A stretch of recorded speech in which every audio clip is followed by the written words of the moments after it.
So 3 Olympic gold medals, 2 WNBA championships, 2 college championships, 3 world championships. What have you done with your life? What's wrong with you? I know. So my parents always say to me. Obviously, you've done everything you can. And what is there a favorite? It's like a kid, you can't choose a favorite, but is there a favorite? It's hard. I mean, it's really hard to choose a favorite, but it's also hard to not look at the gold medals as kind of like the upper echelon of it all. Yeah. Gold medals mean a lot more opportunities, maybe, or is it just achievement? I think it's just achievement. I think it's like what you're representing, what it meant to me as a kid. So there was no WNBA growing up. So to me, the Olympics was it. Yeah. It was that ultimate goal. So to do that, to achieve that personally, and then again, what it represents, what it means to represent your country. Right. That's pretty cool too. But then also, when you start with your 2-time run as a national champion, did you lose any games those years? Yeah. Well, yeah. My senior year we didn't. How many? My sophomore year we lost 1. 1 game in 3 years. No, my junior year we lost 3. 3 games. So All right, so total, 4 I games lost in 4 3 games. years. Yeah. So how do you then enter the world knowing Right. that you're used to perfection? So rude awakening, my first week as a WNBA player, it was, I mean, we lost a lot of games, Yeah. and I would come in the locker room and be all pissed and like kicking stuff, Yeah. and then I quickly realized, this is pro sports, there's gonna be losing, it's just the way it is, and you can't get too high with the wins, too low with the losses, or else you'll just drive yourself insane. That's an easy thing to say, but how long did it take you to really believe that? Do it? No, fairly quickly, because I realized, again, really quickly, like, all right, it's May, I have to do this until September. Yeah. I can't be acting like that. Right. And most of the standard business of the WNBA, 10 of you separated. But most of these women need to worry about their current finances, not Right, just the yeah. future. How does that play out?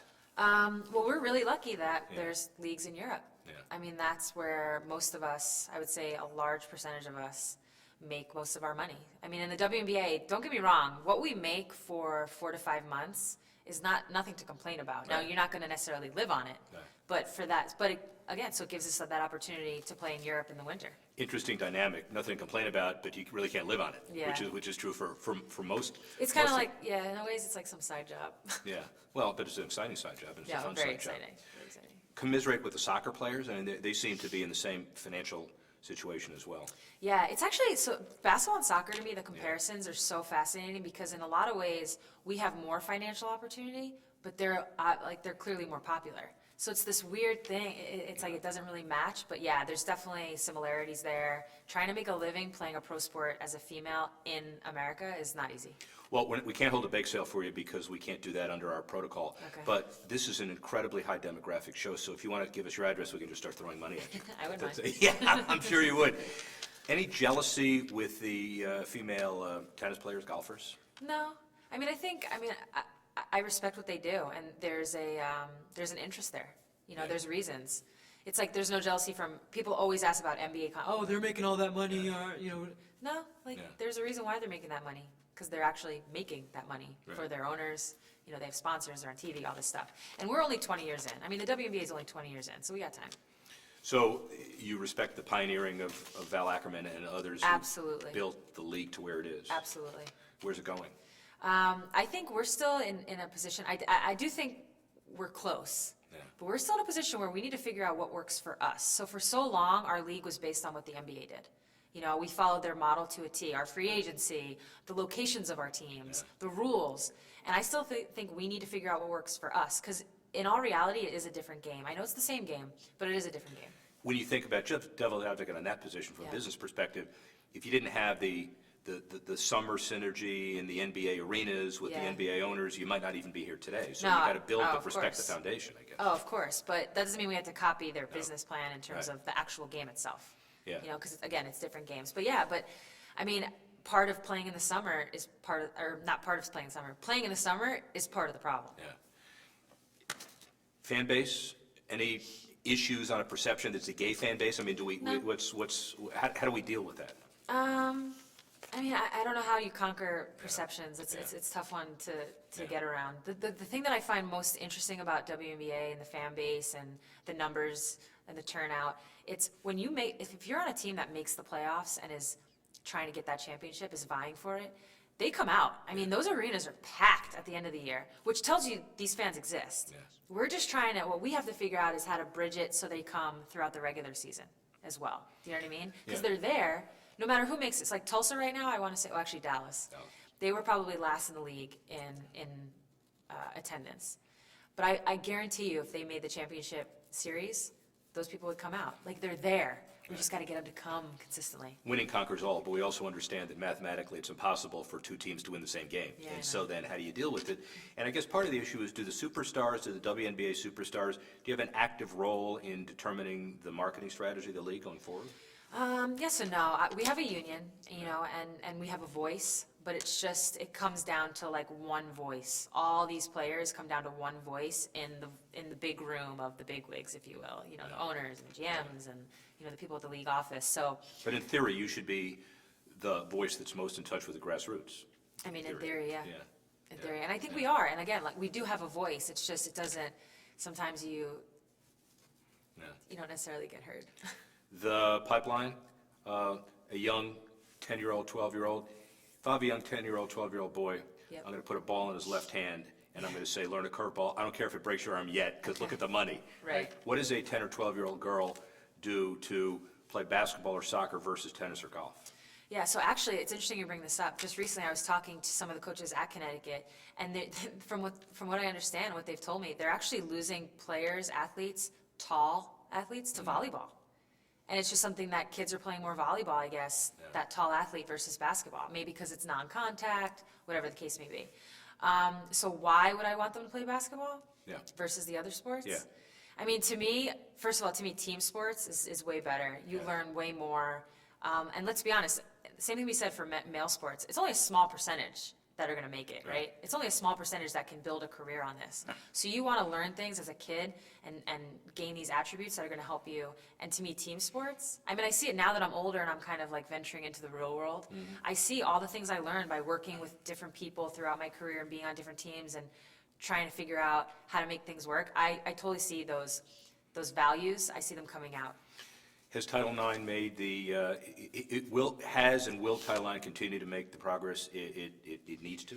Yeah, I mean, the way I look at Title IX is I don't really feel the need to talk about it in terms of how it affected my life, and that should be a compliment because I always had opportunities. I never had to fight for the opportunity. It was always there. It was But you're present. that, right?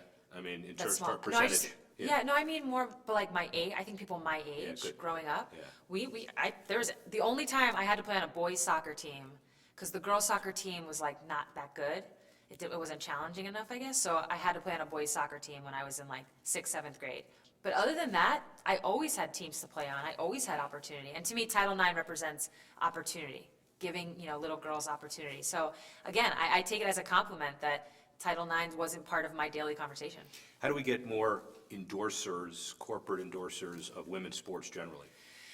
I think the thing to me about women's sports and particularly women's basketball is there are certain perceptions and there are certain outlooks on it, and that can all be swiped away if you just come to a game, if you check it out, if you look into it. And I can't even, it's like people who talk trash on women's basketball, and for whatever reason, it's very popular to do that. It's not enough to not like it. You have to like rip it to shreds. Okay, fine, whatever. How about the fact that you guys play better defense than the guys? What about that? We Seriously, try harder. you try hard, right? No, our game's different. Yeah, it is. But I think people just have this notion that, oh, you play below the rim, oh, it's boring, oh, that. But like those same people have never been to a game. And that to me is like mind blowing. So it's coming to a game. I think the same can go for sponsors. And if you come to a game and you see what it's all about, I guarantee you'll come back. How important is social media in the world of convincing sponsors that that's Yeah. part of activation? I mean, it is important. As much as you may not want to be. To be honest, I was very anti-social media at first. I was like, I don't get it. Do you tweet? But I mean, sometimes. Yeah. Yeah. But I didn't get Twitter until 2013. Did you tweet like what you had for lunch today, that kind Yeah, of stuff? see, like, so that, I'm like, Yeah. why do people Right. care? Why? Yeah. But Because everybody does it, is the Right. answer. Right. Exactly. But I do understand that it has a place in society because it's clearly proven that. I mean, it's clearly important. And I mean, it's no secret that there will be sponsors who will look at your followers and the amount of people that follow you, and that'll determine whether or not they want to partner. All right, Sue Bird after basketball. What are we doing? What are we doing? So I've done some ESPN commentating as of late, last like 2 years or so. Yeah. So, and it's grown on me. I really start to like it. It's tough. It's a lot harder than people think, Yeah. but I'm enjoying it. So Interesting. that could be part of it. I always say I don't know if I want to coach. I think that'd be hard. But it's more to the lifestyle of a coach, not necessarily the actual act of coaching. Who succeeds Gino after he retired? Oh man, I don't know. I feel bad for whoever it is though. Yeah, so it's not. Who wants that job? Won't be you. Hell no. That's very interesting. Yeah. Have you been to stores? Yeah, No way. yeah, got it. What about the business of women's sports generally? Would you make a difference, the Women's Sports Foundation? Is there any interest for you to be involved in any of that? So where I feel most passionate in Yeah. terms of the women's business side of things, I think it's the product part of it. Yeah. So in terms of, I mean, we talked about, I think we base a lot of what we did on the MBA, which was great. And like you mentioned, Yeah. we needed a starting place. But now I think we're at a point where we need to figure out what works best for us. So I think if I were to get involved in that world, it would be more about the product we're putting out there and trying to make it better, trying to make the in-game experience better, our game itself better, and then move from there to attract people. As you keep playing, do you think about life after basketball more and more, or do you Of kind of use course. that out? Yeah, I mean, who wants to be? Every shot you miss, it's like, Yeah, you ready? right? I'm one step One, closer right, to the yeah, grave. yeah. Yeah, but who wants to be, I don't want to be the person that finishes one career and then is like, oh, now what am I gonna do? Yeah, you don't want to be that. So you Right. got to set yourself up. So some of the ESPN stuff I've done, that's been dipping my toe in the water, seeing how it feels, so I can make those decisions when I am done. What does Sue Bird do 5 years from now? 5 years from now? Team ownership? No. No, okay, Team ownership. no. I don't have the money No, for that. well, remember, we're starting a campaign Is it very the quickly. team- yeah. We'll see how quickly that happens. Can I pay it in rubles? Yeah, I might- rubles. I might have enough for it. Rubles. The Nets owner, maybe, rubles. Yeah. 5 years from now. 5 years from now, again, I really have enjoyed this commentating thing. Yeah. Unfortunately, I actually have invested in a bunch of restaurants, 3 in Boston, Okay. matter of fact, which was just a childhood friend that wanted to do it, and they're a success, and 2 of Coach Oriema's restaurants. So I bring that up just to say, not that I want to get into it more, but it's given me a little bit of a cushion in terms of making money, where I don't think I'll feel the pressure of immediately having to do something just for the money. So I can kind of figure my way out, but hopefully by year 5 of my post-basketball life, I will have figured it out. Well, if it's year 5 and we're still talking about that and the restaurants are still in place, Yeah. you realize you've done something that maybe 85% I of the know. people have not done, I've been is lucky. run a series of successful restaurants. I've been too. really lucky. I mean, you Right. never know what's going to happen. I mean, Coach Oriema's was kind of a no-brainer. Right. He has Sure. one at Mohegan. Yeah. I mean, Yeah, clearly. yeah, so you knew Right. those, but yeah, my friend in Boston, he's done a great job, and we got very lucky, and Yeah. we're gonna stop at 3 though, see how it goes. Oh, everybody says they'll stop at 3 and they end up at 8 or 9. No, We'll see I what think his happens. wife is gonna make him stop really at gonna 3. stop at 3. Yeah. So here's UConn and the image and the Yeah. legacy. You have a kinship and camaraderie with everybody, right? I mean, what's it It's like to family. reflect back on that? Man, if I knew the way it's all Yeah. played out, that going to Connecticut was gonna be the best decision I ever made in my Yeah. entire life at the age of 17. Yeah. I mean, how can you, but it was. It 100% was. I mean, the family that you have built in, the friends, to feel at home when you go back to a place, I can't explain what that's like, and to just to be a part of that. And it's obviously grown, and I mean, it's huge now compared to what it was when I went to school. Yeah.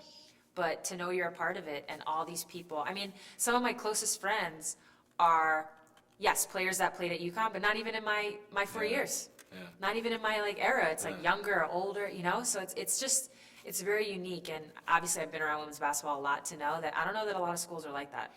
Are the memories getting better? Are you embracing them now? Do you understand how important that era and what you've done is for basketball, women, et cetera? Yeah, it's starting to, I think, kick in. I mean, it's really the 95 team that, I mean, when you think about women's basketball and you think about where it is now, how it got there, I mean, it's the combination of course, the Olympic team in 96, but also that UConn 95 team. Yeah. I mean, that was, who would have thought, right? Like just so pivotal, and a year later, 2 professional leagues are formed, you know, and the WNBA is the one that has lasted. So I'm just kind of on the coattails of that. I mean, I entered college 98.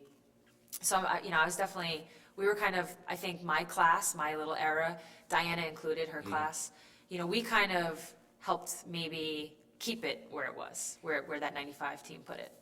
Do you enjoy the business of sports? Do you deal with your own bookkeeping and accounting? Do you know what's going on? Yeah, I mean, yeah, I stay aware. Yeah. Yeah, I don't like to, I'm very, I mean, part of it's probably a little bit OCD, but I like to have my hands on when it comes to my life, right? Right. Like, I don't want somebody else booking my flight, like, I wanna book my own flight, something Shocker, as small as that. like you lived everything in your life. Yeah. 5 years from now, we're coming back, and you're Yeah. gonna have 10 restaurants, and you're gonna look back on these titles, it's gonna be bigger than ever. Oh. Thanks. Thanks See so ya. much. Okay.